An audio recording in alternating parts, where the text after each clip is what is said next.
सदा वत्सले मातृभूमि। बात गंभीर है और बात गंभीर है। हम लोग बात करने जा रहे हैं ए आर रहमान की। ए आर रहमान, जिनका नाम दिलीप हुआ करता था, दिलीप कुमार हुआ करता था, 23 वर्ष की आयु में उनकी निष्ठा बदल गई। उन्होंने इबादत करने का तरीका बदल लिया या इबादत बदल ली, और इससे भारत में कोई समस्या नहीं है। इससे भारत में किसी को कोई समस्या नहीं है। अगर कोई इबादत किसकी करता है, ये भारत में विषय नहीं, क्योंकि भारत धर्म आधारित चलता है। और धर्म आधारित का मतलब ये है कि हम इस चराचर जगत से कैसे एकात्म मानववाद, अभी दीनदयाल जी की पुण्यतिथि भी है, एकात्म मानववाद यानी कि मानव इस प्रकृति के साथ कैसे जुड़ा हुआ है, इसकी वे ऑफ लाइफ क्या हो और सोचने की अवधारणा क्या हो, वो हिंदू है, वो हिंदू धर्म है।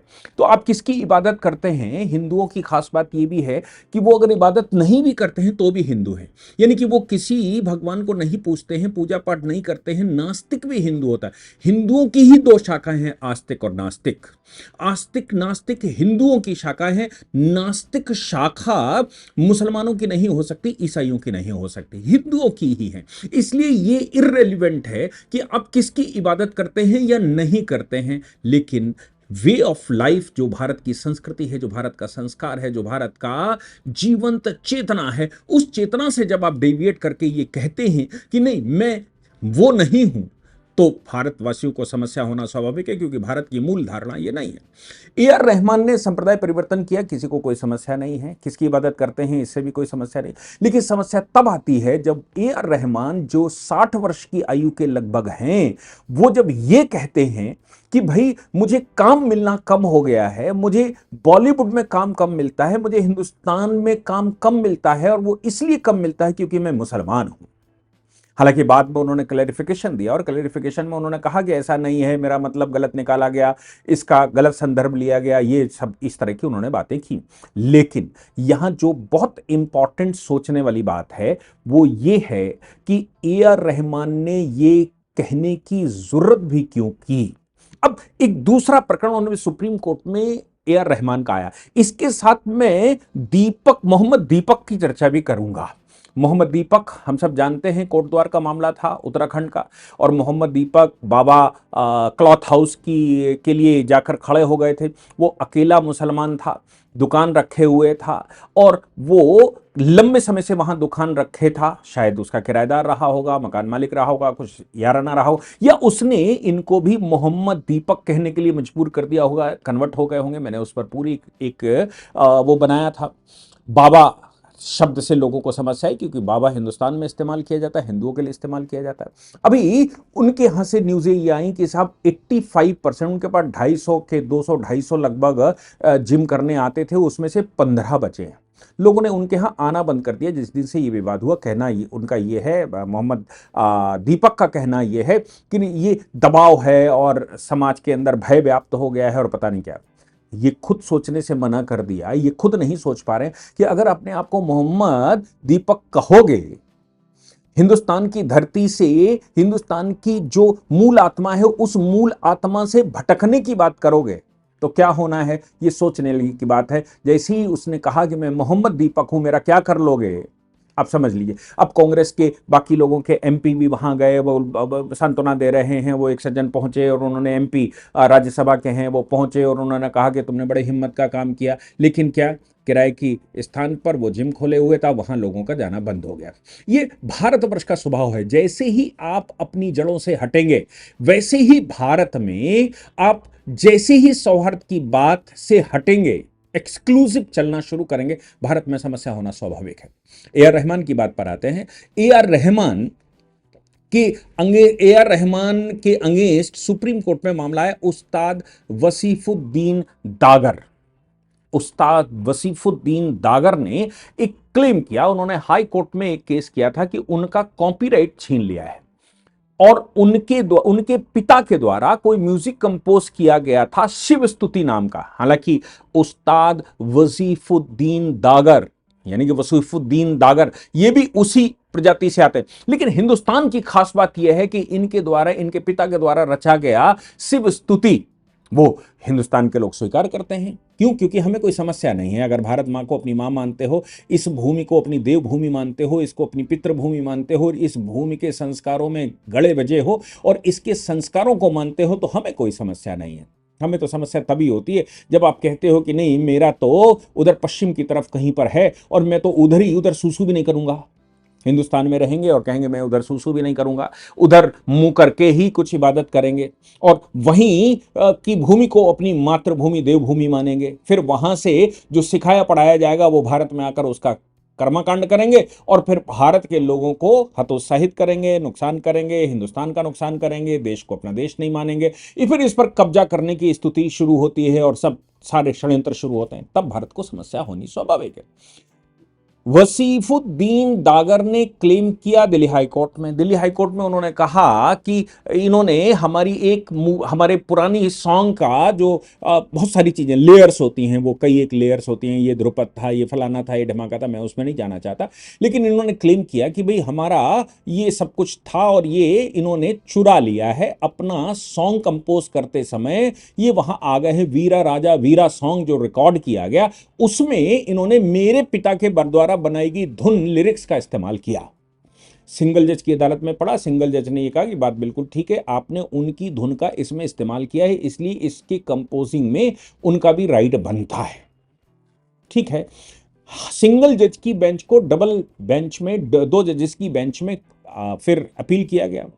लेटर्स अपील में पहले तो जज साहब ने कहा पहले 2 करोड़ रुपया जमा करो, क्योंकि ए आर रहमान ने अपील किया था, ए आर रहमान से कहा 2 करोड़ रुपया जमा करो, 2 करोड़ रुपया पहले जमा करने के बाद बात करेंगे, क्योंकि ये 2 करोड़ का मामला है, राइट का मामला है। अब ऐसी परिस्थिति में इन्होंने 2 करोड़ शायद जमा किए होंगे, तभी डबल जजेस ने सुना, डीवी ने सुना, सुनने के बाद उन्होंने कहा कि नहीं ये तो मतलब जो डेविएशन उन्होंने कहा। और मजे की बात क्या है कि ए आर रहमान ने क्लेम किया ये भारत की संस्कृति, अब देखिए वो कहते हैं मैं मुसलमान हूं इसलिए काम नहीं मिल रहा, शिव स्तुति का सामान निकाल कर रहे हैं, और यहां पर ये कह रहे हैं कि जो दागर का सॉन्ग है वो शिव स्तुति पर है और ये भारत की प्राचीन परंपराओं का इतिहास है। मतलब आज का जो ये म्यूजिक दे रहे हैं वो म्यूजिक आज का नहीं है, इनका कंपोज किया नहीं, इन्होंने उसको रीमिक्स किया है। ये भारत के पूर्वजों ने, भारत के पूर्व संगीतकारों ने, भारत में जिस समय स्तुतियां करी जाती थी उस समय स्तुतिकार संगीतकारों ने इसका संगीत बजाया होगा, इसकी लिरिक्स बनाई होगी, इसका वो जो भी किया होगा वो सब कुछ, मैं उसमें चूंकि मैं म्यूजिक के विषय में बहुत नहीं जानता इसलिए बहुत नहीं कह सकता, लेकिन हाँ ये जरूर है कि इसमें क्लेम बार बार ये किया गया कि भाई ये जो है वो, अब इन्होंने कहा कि साहब वेस्टर्न म्यूजिकल फंडामेंटल से इसमें 227 डिस्टिंक्ट लेयर्स बनाई गई हैं, बायकॉट, पता नहीं क्या क्या, लेकिन डबल डीबी ने ए आर रहमान के पक्ष में ऑर्डर कर दिया। ऑनरेबल सुप्रीम कोर्ट आए, दागर सैफुद्दीन दागर सुप्रीम कोर्ट आते हैं और सुप्रीम कोर्ट में आकर कह रहे हैं, 3 जजेस की बेंच में मामला गया, वसीफुद्दीन दागर ने कहा कि हमारे बच्चे दागर ब्रदर्स इस सॉन्ग को लेकर, इस स्तुति को लेकर स्टेज शोज करते हैं, ये हमारा राइट है, ये हमारा बेसिक राइट है, तो फिर इन्होंने इसमें डाल दिया है इस सॉन्ग में, तो फिर ये हमारी कॉपीराइट चुरा लिया है, हमारा बेसिक राइट चुरा लिया। अब मतलब मजे की बात यह है, मैं तो सोच नहीं पा रहा हूं, मजे की बात यह है कि भारत का एंशिएंट लिरिक्स, तमाम तरह के शास्त्रीय संगीत का हिस्सा, शास्त्रीय संगीत की धुनें और रीमिक्स करके इनके कॉपीराइट बन रहे हैं, और दोनों के दोनों, एक वसीफुद्दीन है और एक रहमान है। रहमान चोरी करके, मतलब सिंगल जज ने तो माना ही था कि चोरी की है, रहमान चोरी करके किसी के सॉन्ग को इसमें डालता है और यह कहता है अब वो कि भाई मैं मुसलमान हूं इसलिए यहां पर मुझे काम मिलना कम हो गया। जब ये 23 वर्ष का था तब भी मुसलमान था, जब इसे मुसलमान बना था बहुत इसको सर आंखों पर रखा गया, देश भर ने इसको, इंडस्ट्री ने स्थान दिया, तब भी तो यह मुसलमान था। तो क्या इसका कहने का मतलब यह था कि नरेंद्र मोदी जी की सरकार आने के बाद हिंदुत्व जिस प्रकार से उभर कर बाहर आया है, भारत के लोग जिस प्रकार से निकल कर आए हैं और अब जो स्तुतियां चल रही हैं, जो हिंदुत्व जाग गया है, हिंदुस्तान परम वैभव की तरफ चल दिया गया है, और जो तुष्टीकरण की राजनीति करने वाले लोग थे या तुष्टीकरण करने वाले लोग थे वो कहीं पीछे धकेल दिए हैं समाज ने। 80-20 का काम हो गया है, यानी कि 80% को नरेंद्र मोदी जी ने या भाजपा की सरकार ने अपनी तरफ आकर्षित कर लिया है।